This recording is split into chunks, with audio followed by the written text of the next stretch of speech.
With me here is Dr. Bassey, a UK lecturer of taxation. Sir, please, we would love for you to introduce yourself to the media. So I'm Dr. Bassey. I am a lecturer in taxation at Cardiff University, UK. I'm also a fellow of the Chartered Institute of Taxation, an associate of the Institute of Chartered Accountants of Nigeria, and also a member of the Nigerian Institute of Management. Nice meet you. On behalf of the Tax TV, I'm Musa Sadiq Angulu Tax.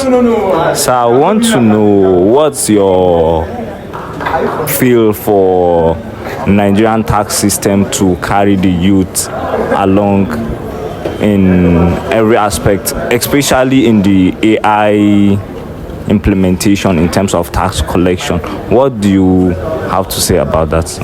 Well, you asked a number of questions. I think the first thing is, engagement. How do we engage students and young people?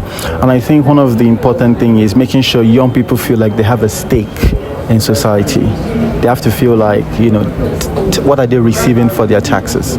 And I think making it clear to students and young people what tax does, how tax provides for example, the ability to have lower tuition fees than if they were to pay tuition fees fully on the amount for university, for their roads, for their infrastructure. That would be very important. They need to see what tax is for, because I think younger people are a bit more skeptical about what the government is doing.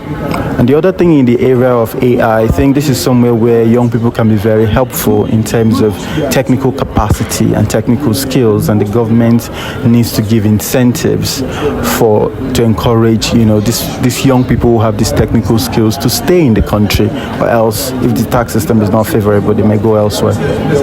Okay, sir. And then lastly, please, we would love to know, just of recent, the Nigerian tax reform bill has been passed by the Senate House.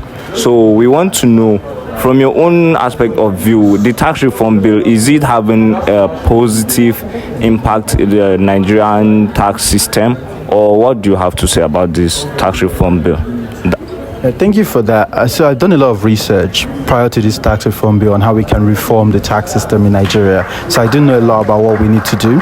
And a lot of the reforms that the Oyedele-led committee have introduced will help, will improve things, will make the tax system fairer, will improve tax administration. But I think one of the things that will be important is, as he said at the CITN conference, is enforcement and implementation.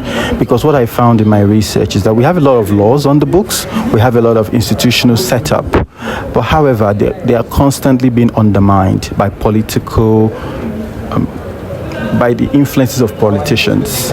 And so it's one thing to say we're going to have this law, we're going to have the ombudsman, we're going to have tax systems that are fairer, we're going to have penalties, but it's another thing whether they will be enforced, and not just enforced but enforced fairly. Because if I then find out, if I pay and then I find out that Mr. A down the line didn't because he has connections, I then will not pay. And so what will then happen is tax compliance will then even drop further. So it's really important that, because what I find in my research is actually that the problem is not so much the laws. There are a lot of laws even before these bills that are on the books, but they're not being enforced. So the problem is enforcement and implementation. And he did say there will be a number of months after if the bill passes, and then to capacity build, to issue, but is important. So what I would advocate is that year on year, and this was mentioned in the CITN conference, we need to monitor how much enforcement is actually being done. So we need to have reports showing, are they being enforced? I think that is important to show transparency. Okay, that's good. Sir, you sent a very insightful message to Mr. Taiwo Oyedele, the chairman, Presidential Fiscal Tax Reform Committee.